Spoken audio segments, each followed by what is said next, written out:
다 함께 조용히 기도하심으로 부활절 예배를 드리겠습니다.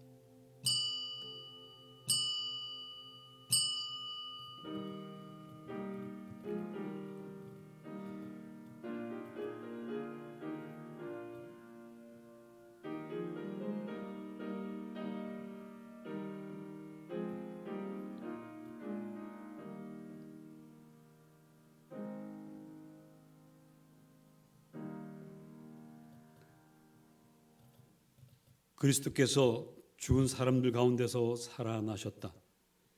주님은 다시는 죽지 않으신다. 할렐루야.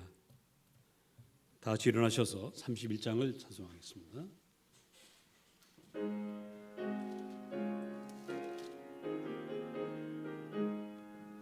찬양하라 복되신 구세주 예수, 백성들아 사랑을 전하세. 경배하라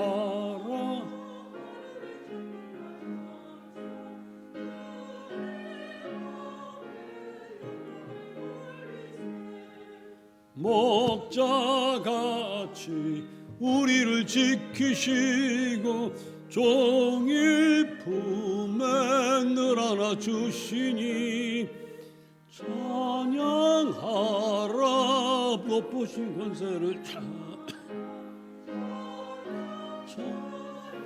영원히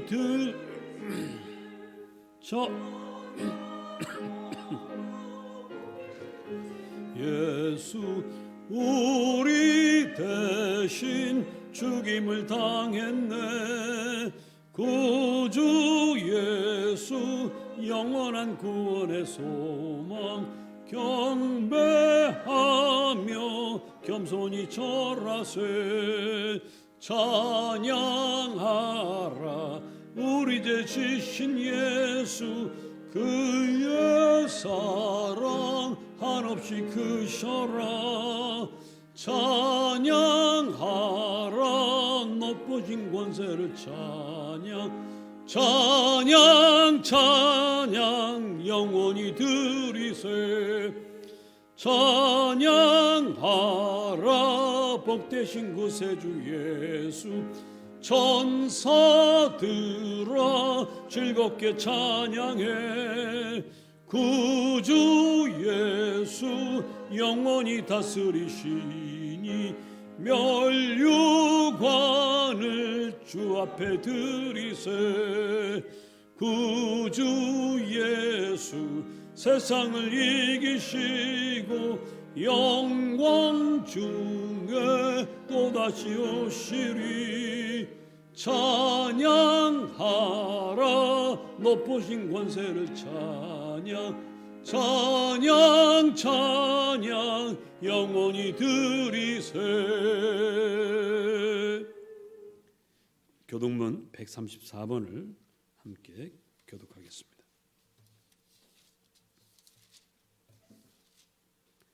내가 받은 것을 먼저 너희에게 전하였노니 이는 성경대로 그리스도께서 우리 죄를 위하여 죽으시고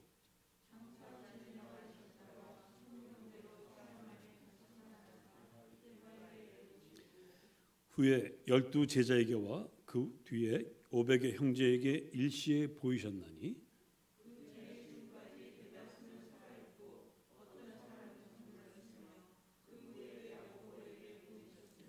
그 후에 모든 사도에게와 맨 나중에 만삭되지 못하여 난 자 같은 내게도 보이셨느니라.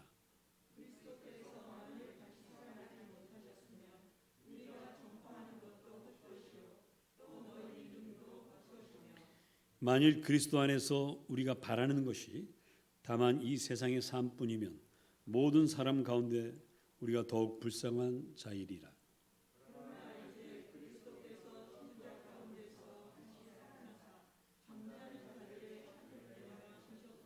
아멘.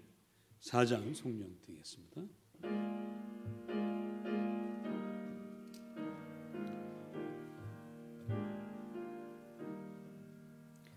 성부 성자와 성령 영원히 영광 받으옵소서.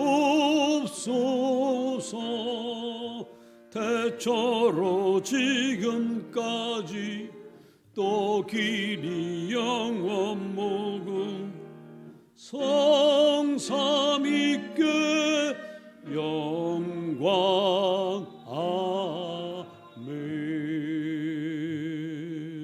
아멘. 사도신경으로 우리 믿음을 주님께 아뢰겠습니다.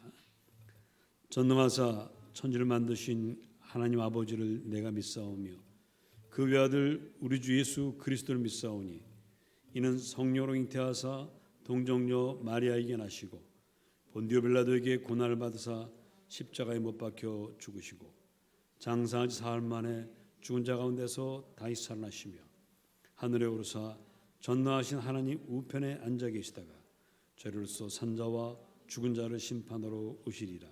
성령을 믿사오며 거룩한 공회와 성도와 서로 교통하는 것과 죄를 사하여 주시는 것과 몸이 다시 사는 것과 영원히 사는 것을 믿사옵나이다. 아멘. 자리에 앉겠습니다. 171장을 찬송하겠습니다.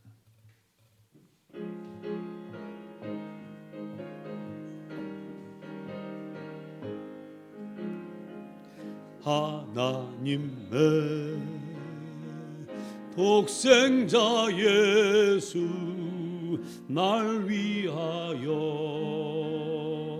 오시었네. 내 모든 죄 사시려고 십자가 지셨으나 다시 사셨네. 살아계신 주 나의 참된 소망 두려움이 사라지네. 사랑의 주 내 갈 길 인도하니 내 모든 삶의 기쁨 늘 충만하네. 주 안에서 거듭난 우리 기뻐하며 찬양하리. 가슴 속에 넘치는 확신 우리의 가는 길에 소망 넘치네. 살아계신 주 나의 참된 소망 두려움이 사라지네. 사랑의 주 내 갈 길 인도하니 내 모든 삶의 기쁨 늘 충만하네. 선한 싸움 다 싸운 후에 우리 주님 배우리라. 사망 권세 다 물리치고 주님이 다스리니 영광 넘치네. 살아계신 주 나의 참된 소망 두려움이 사라지네. 사랑의 주 내 갈 길 인도하니 내 모든 삶의 기쁨 늘 충만하네.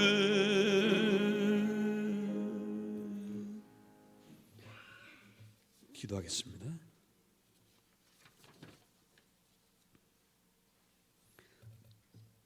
전능하신 하나님, 당신께서 아들 예수를 죽음에서 일어나게 하시며 죄와 죽음이 아무 힘도 쓰지 못하게 하셨습니다. 예수 그리스도 부활로 우리를 깨끗하게 하셨고 영원한 생명을 우리에게 주셨습니다. 이제 우리는 마귀 권세에서 풀려나 주님 나라에서 영원히 살 수 있습니다. 주님, 오늘 이 부활 생명을 믿고 나왔습니다. 지치고 상한 저희들이지만 이 소망으로 나왔사오니 저희들 이 시간 하나님 만나며 부활 소망을 다시 한번 확인하는 복된 시간 되게 하옵소서. 부활 믿음 주셔서 언제나 감사하고 찬양하며 살게 하옵소서. 주님, 부활 생명이 온 누리에 가득하게 하시어 죽음, 미움, 테러, 전쟁, 독재가 사라지게 하옵소서. 죽음이 끝이라 생각하는 사람들이 죽음 너머에 부활과 심판이 있음을 깨닫고 십자가 사랑과 은혜를 받아들여 구원받게 하옵소서. 부활하신 주님을 찬양하고 예배하는 주님 자녀들에게 끝없는 자비와 은총을 내려 주시옵소서. 이 나라의 민족을 주님께 맡깁니다. 부활 생명으로 이 나라가 갈 길을 보여주시며 8천만 결례가 더 이상은 총뿌리를 겨누지 않게 하시고 하나 되는 놀라운 은연을 우리가 알 수 없는 때에 기적으로 우리에게 그날을 주시옵소서. 주님, 부활 생명으로 살지만 여전히 우리는 많은 문제에 부딪히고 있습니다. 우리 힘으로 해결할 수 없는 어려운 일들 때문에 신음하고 있습니다. 불쌍히 여겨주시고 우리가 부활 생명을 믿고 반드시 승리할 수 있도록 축복하여 주시옵소서. 오늘 예배에 승리하게 하시며 말씀을 들으며 우리 하나님 만나는 우리 주 예수 그리스도를 나의 주님으로 모시는 복된 결단들 하게 하옵소서. 우리 하나님 외아들 제 주 예수 그리스도 이름으로 기도합니다. 아멘.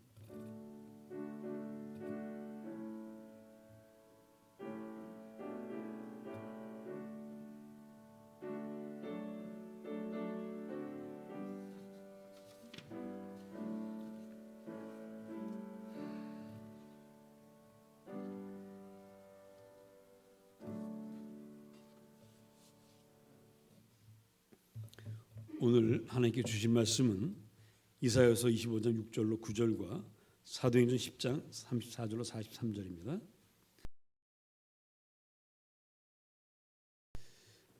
유대인이 이방인과 사귀거나 가까이 지내는 것은 그 당시 유대법에 어긋나는 것이었습니다. 이 법은 하나님 주신 계명도 아니고 하나님이 그렇게 하라고 시킨 것도 아닙니다. 유대인들이 만든 법입니다. 왜 이런 법을 만들었느냐 하면 우상 숭배하다가 유대인들이 망했어요. 자기가 지금까지 겪어본 바에 의하면 이방인들하고 사귀고 그러다 보면 자기들도 우상 숭배에 빠지는 거예요. 그래서 아예 이방인을 만나지 말자, 가까이 하지도 말고 사귀지도 말자, 이런 법을 자기들끼리 만든 겁니다. 이해는 되지만 이방인들을 구원하려는 하나님 뜻에는 완전히 어긋나는 거죠. 자기들 신앙을 더 굳세게 만들어야지 이방인을 안 만나는 건 말이 안 되는 거예요. 여러분들 예수를 잘 믿기 위해서 믿지 않는 친구들은 아예 사귀지도 않고 믿는 사람끼리 똘똘 뭉치면 하나님 뜻에 맞는다, 틀린다. 틀리는 겁니다.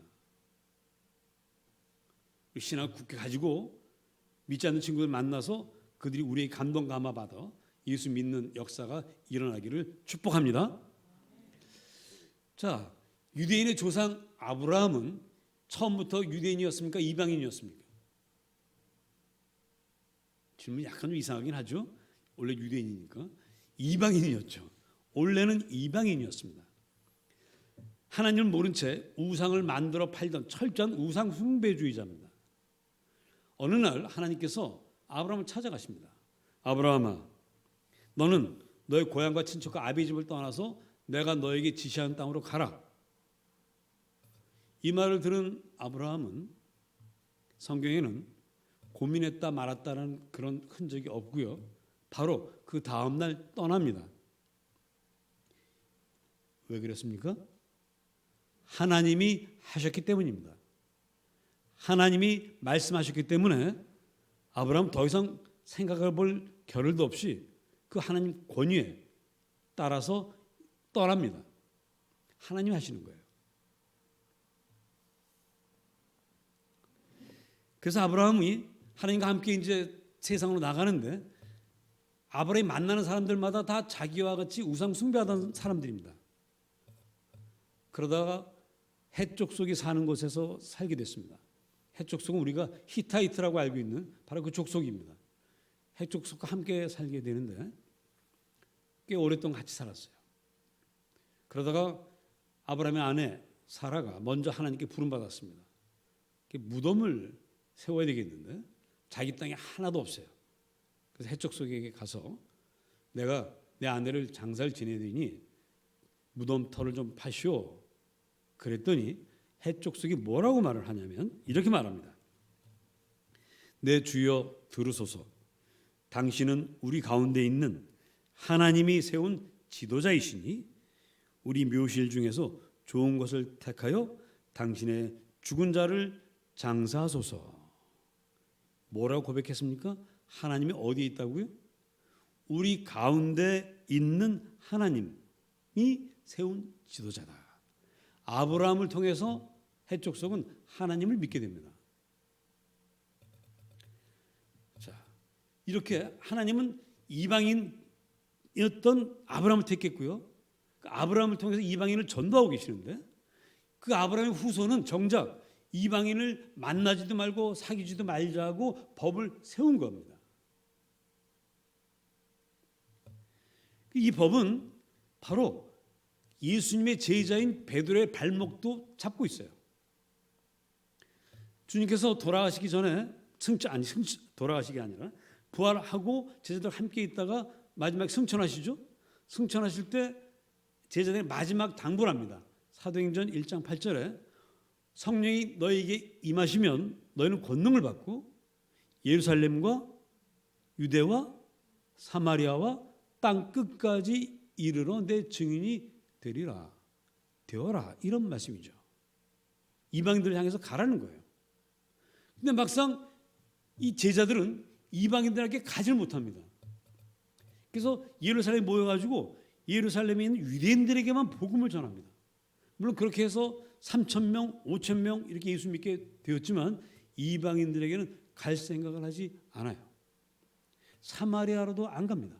그냥 거기에만 예루살렘에 모여 있습니다. 그래서 하나님께서 예루살렘에 있는 성도들을 핍박한 것은 이들을 흩어버리기 위한 것이었다. 이렇게 많은 분들이 해석을 합니다.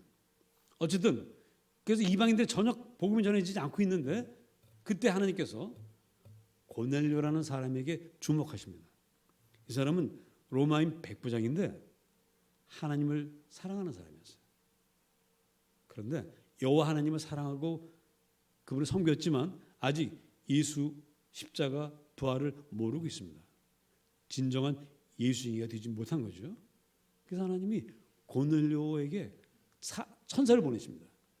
꿈을 꾸면서 천사가 고넬료에게 베드로를 찾아가라고 이야기합니다. 그래서 고넬료는 사람을 베드로에게 보내요. 자, 그런데 정작 고넬료에게 복음을 전해야 될 베드로는 이방인과 만나지도 사귀지도 말아야 된다 이 법에 묶여서 용기를 못 내고 있습니다. 그래서 하나님께서 베드로가 배고플 때 환상을 보여주십니다. 하늘에서 그릇이 하나 내려오는데 큰 그릇이 내려오는데 거기 온갖 짐승이 다 들어있는 거예요. 구약성에 보면 먹을 짐승, 못 먹을 짐승 다 이렇게 구별이 되어 있거든요. 근데 그게 다 섞여 있습니다. 그러면서 먹어라. 주여, 굽이 갈라지지 않은 건 먹을 수 없습니다. 먹어라. 그 그릇이 올라갔다가 다시 또 내려오고 올라갔다 내려오고 그때마다 먹으라는 얘기를 3번 하십니다. 그리고 눈을 딱 환상에서 깨어났는데 그때 누가 왔어요? 고넬료가 보낸 사람이 왔습니다. 그걸 보고는 하나님께서 이방인들에게도 복음을 전하라는 그런 뜻이구나 하고 깨닫고 그리고 갔습니다. 고넬료 집으로 갔습니다. 오랜 세월 이방인도 가까이 하지 않았던 유대인의 법이 깨어졌어요. 유대인과 이방인 사이에 막혔던 담, 그게 얼마나 심했는지 사마리아 사람들은 유대인 피가 절반은 섞여 있는 사람들인데도 그 사람들과 유대인들은 상종을 안 합니다. 그 담이 헐렸어요. 우리는 그냥 그랬나 보다. 그러나 유대인이나 사마리아인들 사이에서는, 유대인과 이방인 사이에서는 이게 놀라운 사건입니다. 드디어 우리를 막았던 담이 헐렸구나. 여러분, 베를린 장벽이 허물어졌을 때, 우리 청년 시절에 허물어졌을 때, 와, 우리가 참 부러워했죠. 이제 155마일 우리 휴전선 철조망도 거칠 줄 믿습니다. 남과 북이 막혔던 담이 헐리고 오고 가게 될 줄 믿습니다. 그 이상으로 더 감동스러운 사건이 바로 이방인과 유대인 사이의 담이 헐리는 거예요. 자, 이 일 누가 하셨습니까? 하나님이 하셨습니다. 하나님이 아니면 할 수 없는 일입니다. 하나님이 하셨습니다. 하나님은 하십니다. 자, 그런데 이 이방인과 유대인 사이의 담이 헐리기 위해서는 하나님 먼저 하셔야 될 일이 있었어요. 그것은 바로 하나님과 사람 사이에 막혔던 담을 허무는 것입니다. 하나님과 사람 사이에 막히는 담, 이것이 있는 한 세상은 여전히 죄가 가득할 거예요. 하나님과 우리가 담이 헐려야 사람과 사람 사이에 있는 담도 헐릴 수 있습니다. 그것이 하나님과 우리 사이에 막혀있던 담이 헐리지 않으면 세상도 여전히 그대로 가는 거예요. 그래서 하나님과 죄인들 사이에 담이 먼저 헐려야 됩니다. 근데 이걸 어떻게 할 수 있습니까?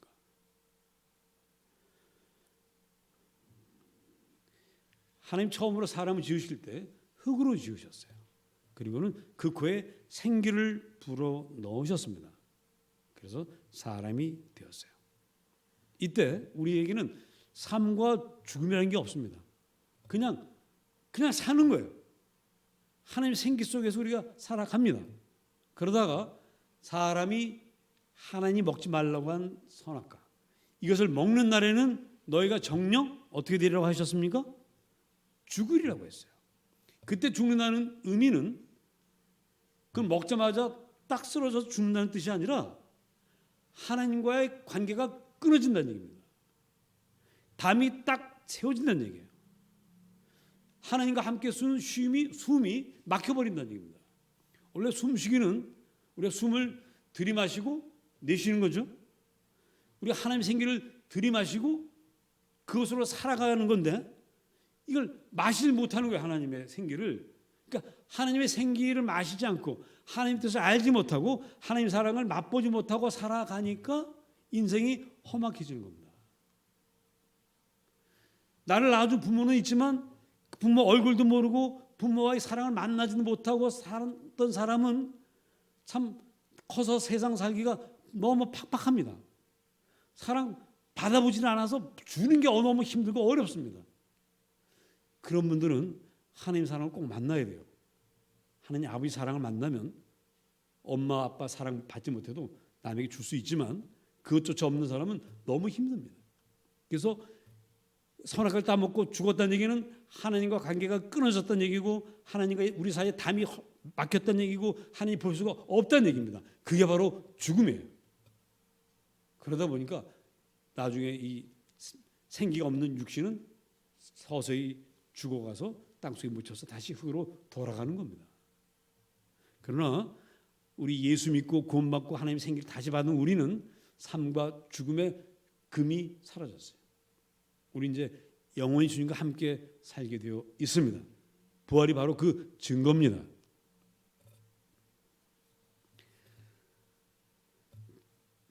자, 사람들은 죽습니다. 죽음이 두렵습니다. 죽음 뒤에 무엇이 있는지를 모르기 때문에 더 두렵습니다. 그래서 이 두려움을 없애려고 사람들은 상상을 합니다. 그리고 종교를 만들어요. 불교를 믿는 분들은 죽으면 극락 간다고 하고요. 또 그런 것도 아닌 사람, 미신을 믿는 사람들조차도 죽으면 어딘가로 가죠. 그래서 죽어서 갈 때 뭐가 필요해서 관에다 뭘 넣어줘요? 노잣돈 넣어주는 거죠. 그러니까 죽은 다음에 뭐가 있다고들 막연하게 생각하는 겁니다. 그걸 돈으로 위로받기도 하고 또 극락이라는 것을 만들어서 위로받기도 합니다. 우리는 위로받는 게 아닙니다. 우리는 그 생명을 지금 사는 사람들입니다. 왜? 죽었다가 다시 사신 주님이 계시기 때문에. 우리는 그분을 믿는 것입니다. 저와 여러분이 오늘 이 자리에 있는 것은 막연한 소망으로 내가 죽은 뒤에는 천국 가야지, 그게 아니라 이미 이곳에서 부활하신 주님을 만남으로 천국을 살고 있는 것입니다. 할렐루야. 이걸 믿으셔야 돼요. 여러분이 오늘 천국을 살고 있습니다. 여기 있는 백성들이 다 천국 백성들이에요. 서로 천국 백성들 만났으니 반갑게 마스크 쓰고 인사하시기 바랍니다. 쓴 채로.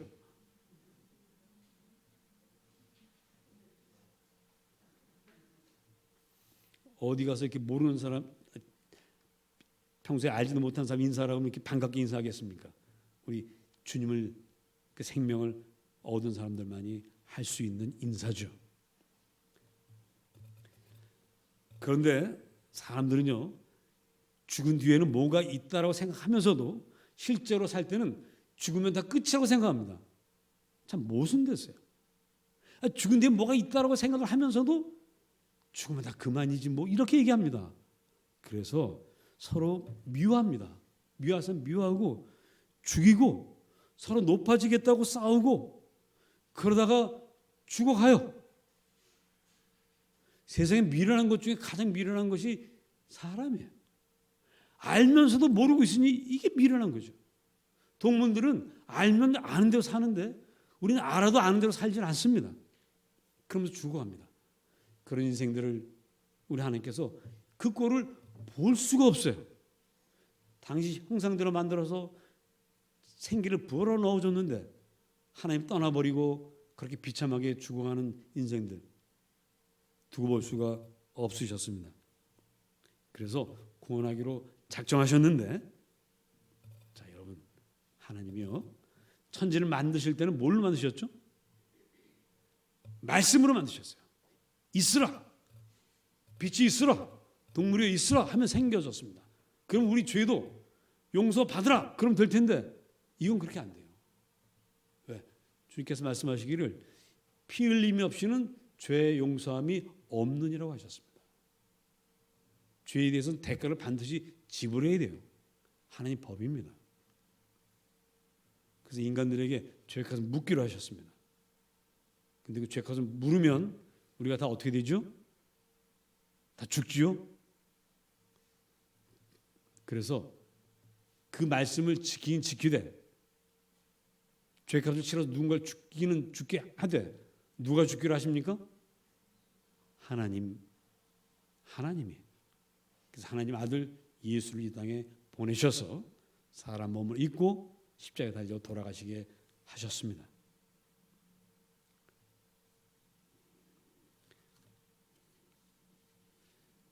하나님 사랑은 너무도 당연하게 생각하지만 그러나 그렇지 않습니다. 그럼 우리 자식들이 부모가 자식에게 해주는 것은 큰 은혜라고 생각합니까? 당연하다고 생각합니까?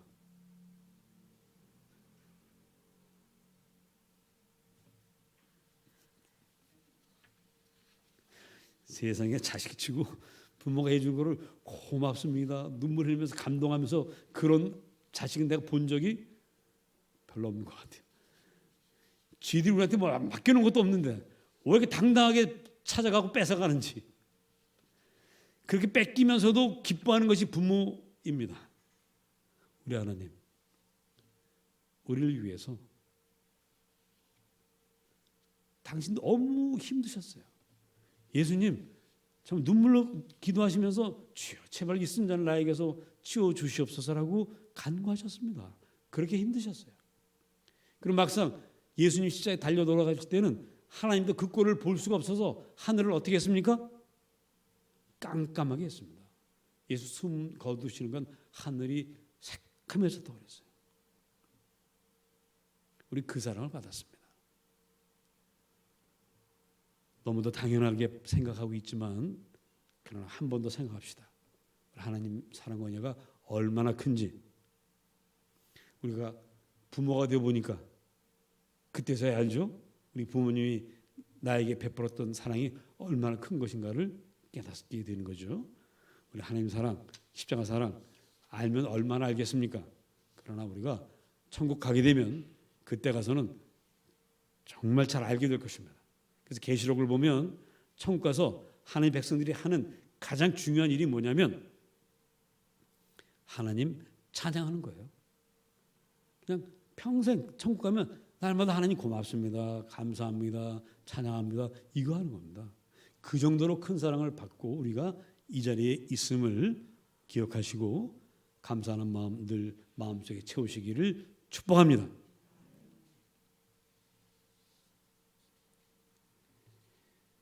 자, 이제 우리는 예수님이 사흘 만에 다시 살아나심으로 죽음을 두려워하지 않게 되었습니다. 삶과 죽음 사이를 갈라놓았던 금은 지워졌습니다. 죄인들과 하나님 사이에 세워졌던 담도 다 허물어졌습니다. 그리고 이제 죄인과 죄인들 사이의 담도 다 허물어졌습니다. 여러분 다시 이 담을 쌓지 마세요. 이제 모든 사람들은 피부색이 달라도 말이 달라도 모두가 구원받은 하나님 자녀입니다. 그러므로 우리는 이방인들과 사귀며 가까이하며 그들에게 복음을 전해서 햇사람들이 아브라함에게 고백했던 것처럼 그런 고백이 있기를 축복합니다. 지구촌 곳곳에서 인종 혐오, 폭력 다 사라진 그날을 위해서 우리 성도들이 더욱더 믿음으로 살아가십시다. 하나님이 사람 되어 십자가의 죽음으로 죄값을 치르시고 사흘 만에 다시 살아나신 것을 하나님은 이번에는 한꺼번에 보이지 않고 한 사람 한 사람 찾아가서 보이십니다. 처음에는 막달라 마리아를 비롯한 여자분들에게 보여주시고요. 그 다음에 제자들에게 보여주시고요. 그 다음에 한꺼번에 500명까지도 보여주셨습니다. 그리고는 이제 이방인들에게 가라고 하시는데 이방인들을 한꺼번에 만나지 않습니다. 베드로를 보내서 고넬료를 만나게 하시고요. 바울을 보내서 서방교회 첫 번째 전도받은 여자분이 있죠. 이름이 뭡니까? 루디아. 한 사람 한 사람을 찾아가서 만나십니다. 하나님께서 오늘날 우리에게 주시는 은혜는 운동장에 쌓아놓고 아무나 와서 가져가셔야 하는 그런 구호품이 아닙니다. 하나님 사랑과 은혜는 한 사람 한 사람을 찾아가는 겁니다. 볼지어다 내가 내 문 밖에 서서 문을 두드리느니. 그래서 저는 이것을 이렇게 표현했습니다. 하나님 사랑은 오늘날 문 앞 택배 사랑이다. 문 앞에 가서 주십니다. 한 사람 한 사람 마음을 두들기고 열어서 주십니다. 이제 우리가 복음을 전할 때 큰 소리로 지하철에서 주 예수를 믿으시오, 회개하시오. 그것도 아주 뭐 쓸모없는 일은 아니겠지만 그러나 가장 중요한 전도법은 1대1입니다. 여러분들이 한 사람 한 사람 찾아가서 복음을 전하세요. 여러분 친구들에게 예수 믿으라고 전하세요. 문 앞에 그 집 문 앞에 예수님 사랑 갖다 놓으세요. 아유 주님 나 같은 사람이 뭘 할 수 있습니까? 따라하십시다. 하나님이 하신다. 내가 하는 게 아닙니다. 하나님이 나를 쓰셔서 그 사람의 복음을 전하기를 작정하시면 여러분 그냥 가기만 하면 됩니다. 그러니까 성경책 주면 됩니다. 예수 믿으라고 하기만 하면 됩니다. 설득하려고 하지 마세요. 설득할 수 없어요. 우리는 그냥 하나님이 당신을 사랑하십니다. 예수 믿고 구원받으세요. 그럼 오시면 됩니다. 그 뒤는 하나님이 하십니다. 여러분 인생도 마찬가지입니다. 여러분 힘으로 할 수 없는 일 고민하지 마세요. 하나님께 맡기세요. 기도하세요. 하나님 당신이 하실 줄을 믿습니다. 맡기십시오. 승리하십시오.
예수 그리스도를 구주로 믿고 새로운 삶을 결심한 여러분을 거룩한 은혜로 초대합니다.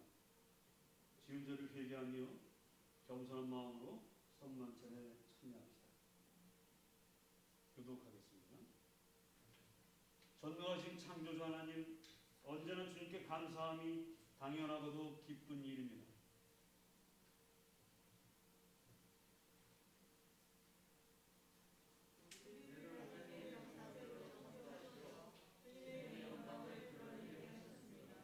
때로는 우리가 주님을 멀리 떠나고 우리에게 주신 하나님 말씀을 들으십시오. 나는 하늘에서 내려온 살아있는 떡이니 사람이 이 떡을 먹으면 영생하리라. 내가 줄 떡은 곧 세상의 생명을 위한 살이니라 하시니라. 주님의 평화가 여러분과 함께 화해와 평화의 징표로 서로 인사를 나눕시다.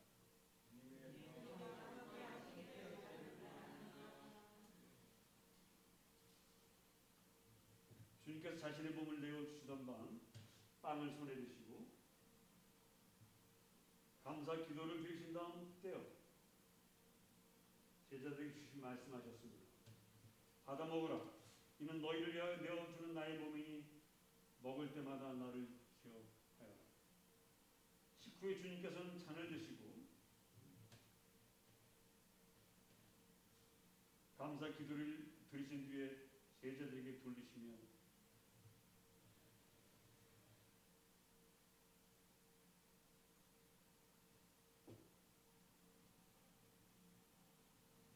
말씀하셨습니다.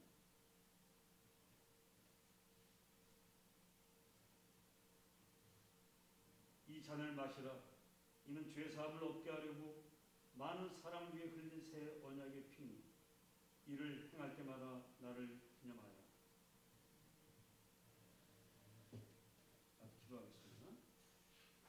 거룩하신 하나님, 일찍이 세상에 보내셨던 성령 지금 다시 보내주옵소서. 성령께서 진설된 빵과 포도주 위에 임하시어 이 식탁을 거룩하게 하옵소서. 여기 모인 우리 위에 함께하사 이 빵과 포도주로 영원한 생명의 양식되게 하옵소서. 이를 먹고 마심으로 그리스도의 새로운 몸을 입어 세상을 변화시키는 능력이 되게 하옵소서. 부활하신 주 예수 그리스도 이름으로 기도합니다. 아멘. 주님의 가르친 기도를 다 같이 드리겠습니다. 하늘에 계신 하나님 아버지,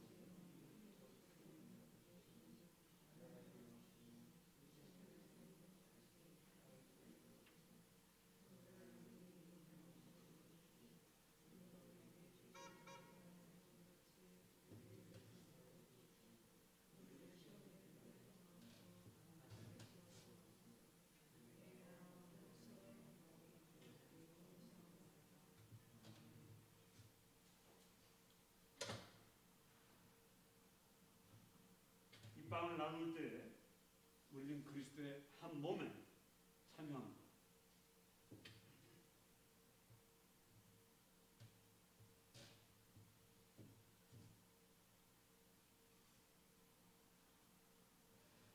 이 잔을 나눌 때에도 우리는 그리스도의 피에 함께합니다.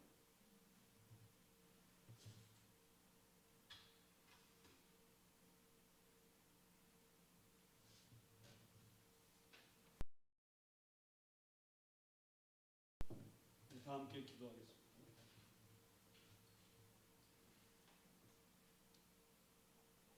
우리를 위해 생명을 주시는 하나님 아버지, 거룩한 신비에 감사드립니다. 성령의 능력 안에서 새 사람 되게 하시고 너의 증인들 되게 하옵소서. 주 예수 그리스도 이름으로 기도합니다. 아멘. 우리 623장을 찬송하겠습니다.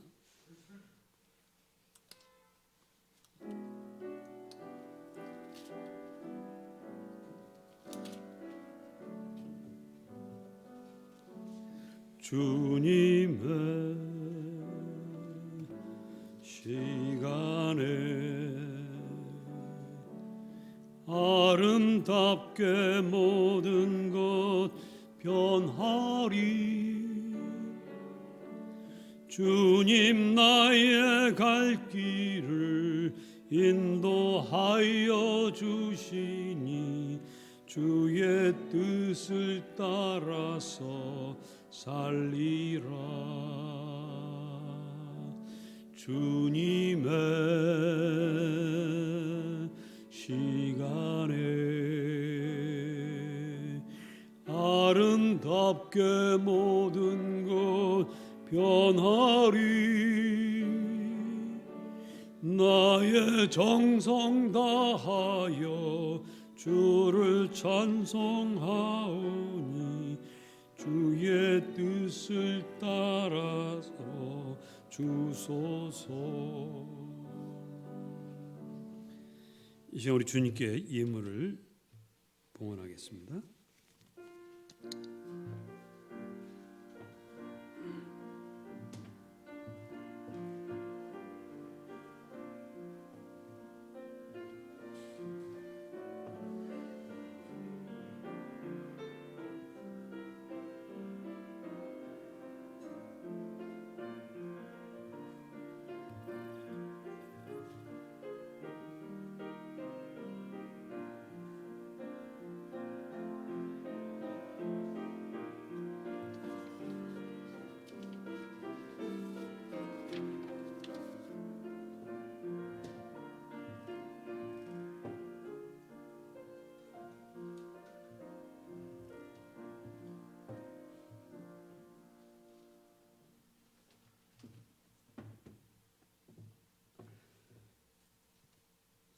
죽음의 권세를 깨버리신 주님, 부활로 우리에게 생명 주신 주님께 감사와 즐거움으로 부활절 예물과 그 밖의 예물을 드리오니 받아 주시옵소서. 드리는 손마다 꼭 잡아주시고 이끄시며 손으로 하는 모든 일에 큰 복을 내려 주시옵소서. 이 예물 쓰일 때 죽어가는 영혼들 구원받게 하옵소서. 부활하신 주 예수 그리스도 이름으로 기도합니다. 아멘. 서로 인사 나누시기 바랍니다.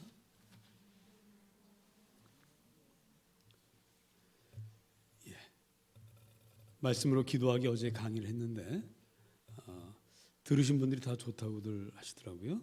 이제 이번 주에 유튜브로 올릴 때 좀 시간이 좀 걸리겠지만 잘 읽어 들으시고 말씀으로 기도하기에 승리하시기를 바랍니다. 예배 후에 부활절 떡을 준비했으니까 받아가십시오. 다 같이 일어나셔서 54장 찬송하시고 예배를 마치겠습니다.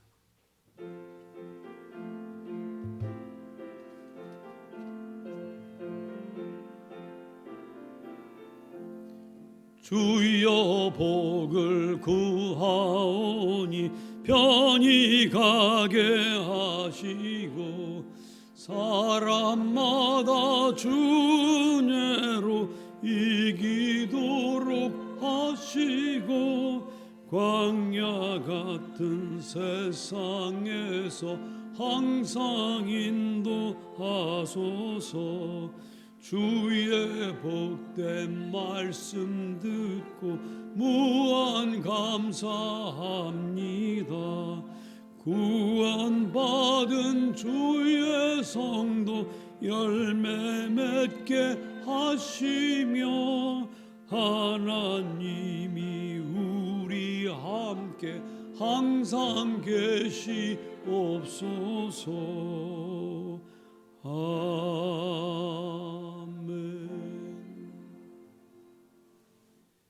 이제는 다시 사신 그리스도의 은총과 끝없는 사랑으로 우리를 섬기시는 우리 하나님 아버지의 큰 사랑과 늘 우리 곁에 계셔서 감동 감화하여 주님을 따라 살게 하시는 성령님의 역사 교통하심이 부활 생명으로 새 역사를 향하여 힘차게 달려나가는 주의 백성들 머리 위에 그 결단과 그 가정과 사업장과 직장 위에 우리가 만나는 모든 이방인들 위에 영원토록 함께 하시길 간절히 축원하옵나이다. 아멘.